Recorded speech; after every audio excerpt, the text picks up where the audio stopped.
үйдің ішіне кірдік. Үйдің ішіне кіретін болсақ, тамаша мұнда встроенный мебеліміз бар, көріп тұрсыздар.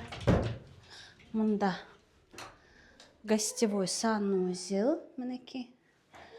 Және де үйге кірсек осындай кең просторный холлымыз бар. Холлдан солға қарай кіріп кетсек, керемет дизайндағы бұл қазақша бөлме, отбасымен демалып рахаттанып отыратын бөлме. Мұнда бір бөлме кабинет бар, мінекей. Кеттік.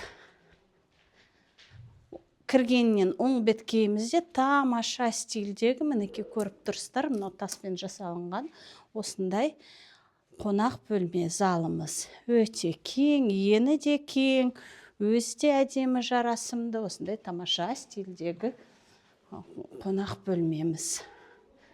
Және де мынау бірінші этажда отбасылық үлкен кісілерге арналған керемет дизайндегі кең просторный, дворға қарап тұратын жатын бөлме үлкен кісілерге. Өзінің жеке санторабымен, мінекей гардеробный, және де өзінің жеке уборная бар. Ал мұнда енді керемет дизайндегі ас бөлме.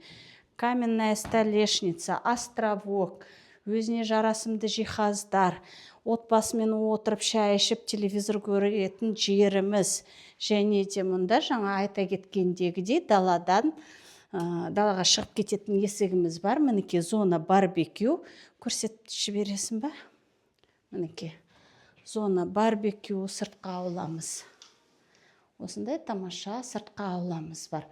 Қазір сіздерге нені обзор жасамадық.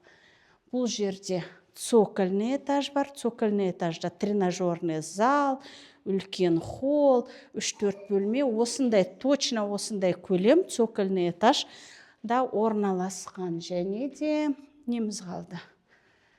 Екінші этажда 4 жатын бөлмеміз бар. Ол жерде 2 мастер спальня қазір бірге көретін боламыз.